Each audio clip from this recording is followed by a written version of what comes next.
it's Kevin again, and in this video I'm going to be reviewing Arrow Season 2, Episode 6, League of Assassins.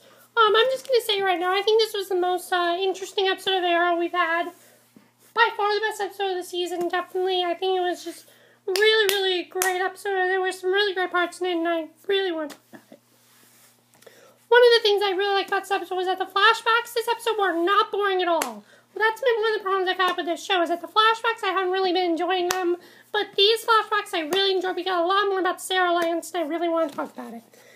Speaking of flashbacks, we begin with a flashback to 6 years ago with Sara and Oliver. They're on the yacht just before it sinks, and they're making out in his cabin, but this storm rages outside, and the lightning is getting closer, and the yacht capsizes, and Sara is adrift at sea. And then back in the present, she wakes up from her nightmare. She's at the Queen Mansion. Oliver's trying to convince her that to tell her family she is still alive, and she doesn't think any of them are ready yet to hear about it. So this is what I really like, was this whole storyline with her, trying to figure out if she wants to tell people she's alive or not. I really like this whole storyline. But then we get to another flashback where we see that we see Sara adrift at sea on a piece of wood. A ship is approaching it. Is at the Amazon, which is Amazo, which is the ship that will later take Oliver hostage. As an aside, Amazo is also the name of a legendary DC comic book villain known for replicating any source of any superhero with whom he comes into contact. Apparently being rescued by Amazo is not a good thing. Then we're back at the mansion again, and Oliver and Sara are chatting again about her secrets and how she won't tell anyone she is still alive. She's upset about the horrible things she's had to do to survive in captivity 5 years ago, and Oliver tells her the first step to being forgiven is to ask for forgiveness. Before she can ever even react, a hooded assassin leaps through a window. He looks exactly like Malcolm Merlin's Dark Archer, and Oliver thinks that his dead foe comes back to life. The assassin attacks Oliver and Sara and is a good fighter, and there's some pretty cool fight scenes here. I thought the fighting was really cool in this scene. Oh, but the masked man is holding his own and even stuns Sara, knocking her to the ground before Oliver gets the drop on him. Oliver rips off the man's mask, and it is not Merlin, but a Middle Eastern-looking man. Oliver demands to know why the man is dressed like Merlin, but the assassin's only response is to throw a small explosive device that almost drops like a chandelier onto Sara. It distracts Oliver for a moment, and when he looks back, the assassin is gone. Oliver takes Sara to his arrow hideout. He introduces her to Dig and Felicity. Oliver wants Felicity to track down some evidence to find the assassin, who thinks he is a Merlin copycat. Sara tells him to stop. The assassin was not after Oliver. He was after Sara. So this is a pretty big one. Finally, he's after Sara, and she tells them that his name is Old Lowell, and that he's a member of this League of Assassins. And Dig has heard of them, but thought they were a myth. Oliver figures out that Sara was a member of the League, and that it is how she learned to fight. The League is after her now because she did not want to kill them for any more. The only way to leave the group is to become a target herself. Then we get to another flashback. She's been taken aboard the Amazon and is dragged to a jail cell, and she's terrified. I mean, the acting from the girl who plays Sara in this episode was pretty incredible, especially in the flashback scenes. They were pretty incredible.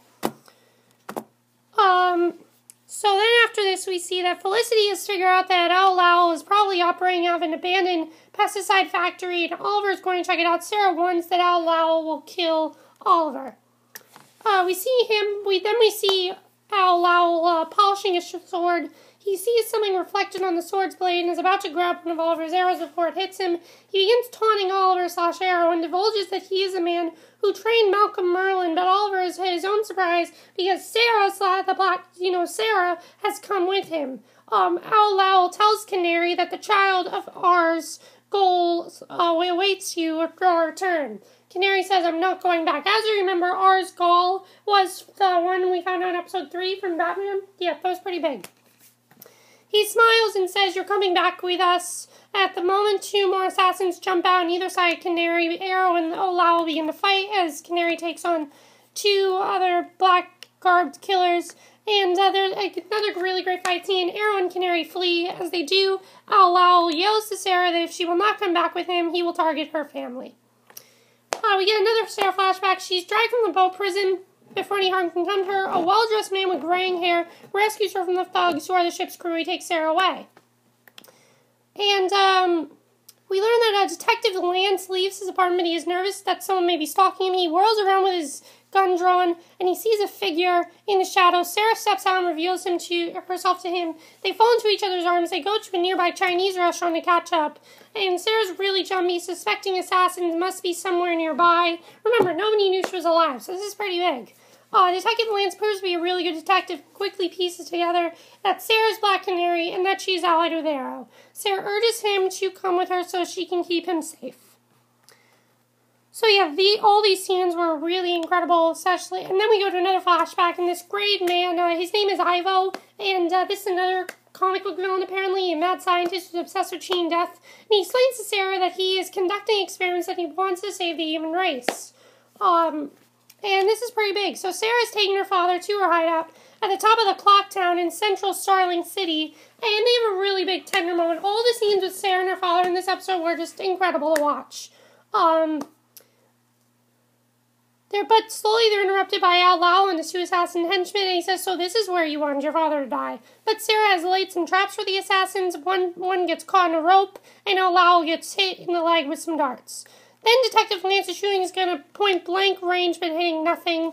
And Al Lau gets the drop on Sara. Just then, Arrow bursts in. Sara, and Detective Lance each take on a bad guy. Detective Lance finally hits an assassin with a gunshot. Arrow easily wins his battle, and Sara gets Al Lau in a headlock. She kills Al Lau, even though she did not need to. Her father looks a little horrified. Sara grabs the third assassin and tells him to tell R'as al Ghul that her family is off limits, and she lets him go. And then we get probably the most touching scene of the episode with Sara and her father. Sara tells her father that in order to protect Laurel and the rest of the family, none of them can know that she is still alive. Her life now is too dangerous for them to be part of it. Sara leaves, and her father is in tears.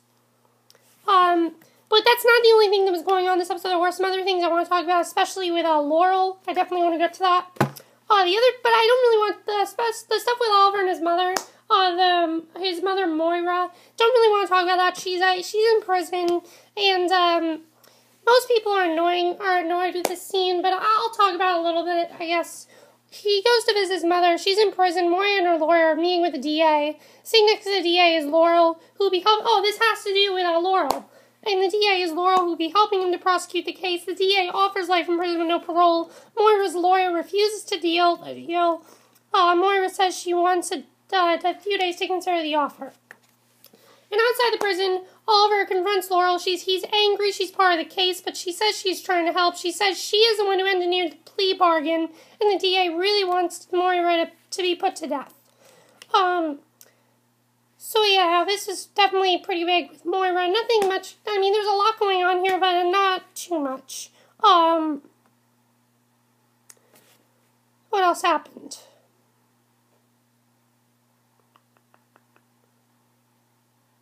Trying to find more stuff about Laurel. Oh, here we go. This scene I really liked. He takes Laurel to his apartment. She makes a pass at him, but he resists. Laurel is frustrated and angry that everyone she cares about ends up leaving her. She looks at her door and someone has broken into place. Oliver goes inside to investigate and he sees a knife embedded in the window frame. A message from Laurel. Oliver quickly hides so Laurel won't be scared and he leaves. We see Laurel popping some pills to deal with all her pain. So she's still doing the pills and everything. That has not stopped. She's still doing the drugs and she's overdosing. I have a feeling she's probably going to overdose. And after this, we see that Oliver and Thea go to visit their mother. They tell her that there is no secret that could tear them apart. Moira and agrees to not take the plea bargain. So obviously, Laurel is not, we can see that Laurel's not changing. But then we get to the very last scene of the episode. This is pretty big here. Back at the Arrow hideout, Oliver brings out an old bottle of vodka and shares a drink with Dig. He tells Dig he is sick of keeping his past buried. He begins to tell Dig about the time he was captured on the Amazon. With that, we get one final flashback to Oliver being taken to Sarah's quarters on the deadly ship. He begins to ask her now how she got here, and she kicks him and says, "Prisoners do not speak." So that's how the episode ended, and you know what? I really enjoyed this episode. I love that we got more of Sarah's background, how she became part of this League of Assassins. I like all the scenes with her and her father, and I also like the stuff with Laurel, with her not getting over, the pain and everything. I like that. And I like how they're setting up, R'as al Ghul's appearance. I like how they're doing that. And definitely, you know, things for Laurel. This is not going to end well for her. I mean, popping pills is not a good thing. I think she's eventually going to overdose and some bad's going to happen to her. That's definitely what they're saying, and she's going to have some kind of overdose. I think that's probably what's going to happen. But I really enjoyed this episode. Let me know what you guys thought of it. What do you think of the whole Sarah's past thing? Do you think we're going to see R'as al Ghul eventually? What do you think about that? And also, with Laurel, do you think this is eventually going to affect Laurel popping the pills and everything? I think it will definitely affect her. And as far as, now that everyone knows that Sarah's alive, do you think someone's out for her? Obviously, someone's out for her, so we'll have to see what happens there. And the only other thing is, well, that's it, I guess. That's it from her. And what do you think of her telling everyone? Do you think it was a little too early for everyone to find out she was a Black Canary? I don't think it was. But that's it from my review. I hope you enjoyed it. And also the flashbacks in this episode were incredible. And I'll see you guys in the next video, which will be for the tomorrow people. So see you then. Bye.